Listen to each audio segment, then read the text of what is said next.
आज हम आपको बताएंगे साबुत मूंग और साबुत मोठ को कैसे अंकुरित किया जाता है।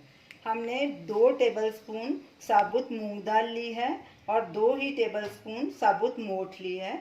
आप अपने हिसाब से कितनी भी क्वांटिटी ले सकते हैं। अब इन दालों को अच्छे से वॉश कर लेंगे, एक बोल में डाल देंगे।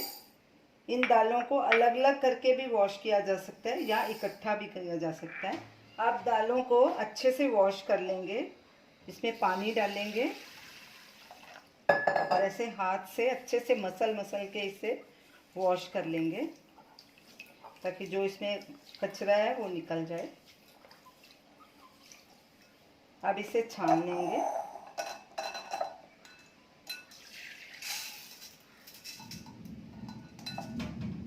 पानी अभी भी थोड़ा गंदा है, एक बार और इसे वॉश कर लेंगे।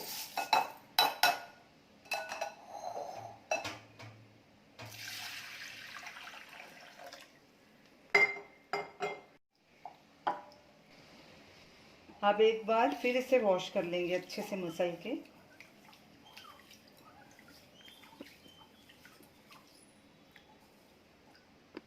इससे इसे छान लेंगे।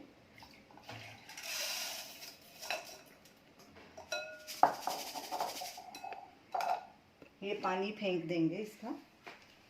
दालों को हमने अच्छे से वॉश कर लिया, ये देखिए पूरी तरह से साफ हो गई हैं। अब इन्हें एक बोल में ट्रांसफ़र कर देंगे।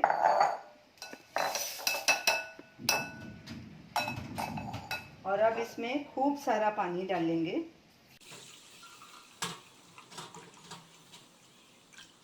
और इसे ढक के 8 से 10 घंटे के लिए सोक करेंगे।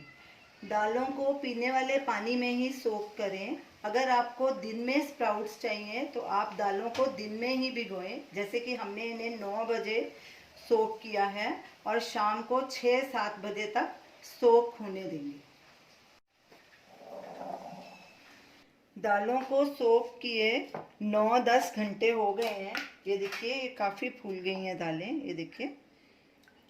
अब इसका पानी छान लेते हैं।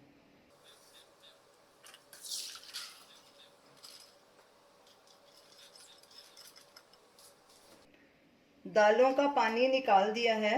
अब इसे एक कपड़े में डालेंगे। कपड़ा मोटा और सूती होना चाहिए। अब इन दालों को कपड़े में बांध के नल के ऊपर लटका देंगे। कपड़े को हमने नल के ऊपर बांध दिया है। अब इसे हम गीला कर लेंगे अच्छे से और इसे 10 घंटे के लिए ऐसे ही लटका रहने देंगे। गर्मी का मौसम है, अगर कपड़ा बीच में सूख जाए तो चेक करें और उसको वापस ऐसे गीला कर दें, क्योंकि जो उसका एक्स्ट्रा पानी होएगा वो अपने आप नीचे निकलता रहेगा। तो इससे क्या है, आपके स्प्राउट्स फ्रेश रहेंगे। नहीं तो कपड़े के सूखने से स्प्राउट भी सूख सकते हैं अंदर से। दालों को गीले कपड़े में बांध के रखे 10 से 12 घंटे हो गए हैं।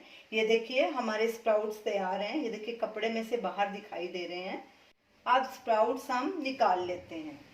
अब आपको स्प्राउट्स खोल के दिखाती हूँ। ये देखिए कितनी अच्छे से दालें स्प्राउट हो गई हैं। मूंग की दाल थोड़ी मोटी होती है और मोठ की दाल थोड़ी छोटी होती है, इसलिए मोठ के छोटे अंकुरित हुए हैं और मूंग के ज़्यादा।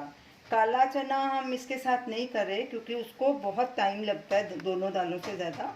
वो हम उसको अलग से उसका वीडियो बनाएंगे और आपको दिखाएंगे। अब इन स्प्राउटेड दालों को हम प्लेट में ट्रांसफ़र करेंगे। तो ये रही हमारी आज की रेसिपी, स्प्राउटेड साबुत मूंग और साबुत मोठ। आप इसे ऐसे रॉ भी खा सकते हैं या इसकी चाट बना के भी खा सकते हैं। इसमें नमक मत डालिए क्योंकि जो इसमें एंजाइम्स होते हैं वो नष्ट हो जाएंगे। या इसकी सब्ज़ी भी बनाई जा सकती है, पर हम इसकी सब्ज़ी नहीं बनाते क्योंकि गर्म करने से भी इसके एंजाइम्स नष्ट हो जाते हैं। तो आप जैसे भी खाना पसंद करते हैं खाइए, नमक ना डालिए इसमें। उसमें खटाई नींबू वगैरह डाल लीजिए, कुछ सब्जियां ऐड कर लीजिए, तो ये बहुत स्वादिष्ट चाट होगी। इसे आप ज़रूर ट्राई कीजिए और हमें अपना फीडबैक दीजिए और हमें बताइए कि आपको ये हमारी रेसिपी कैसी लगी। हमारे वीडियो को लाइक कीजिए, शेयर कीजिए, हमारे चैनल को सब्सक्राइब कीजिए। Thanks for watching.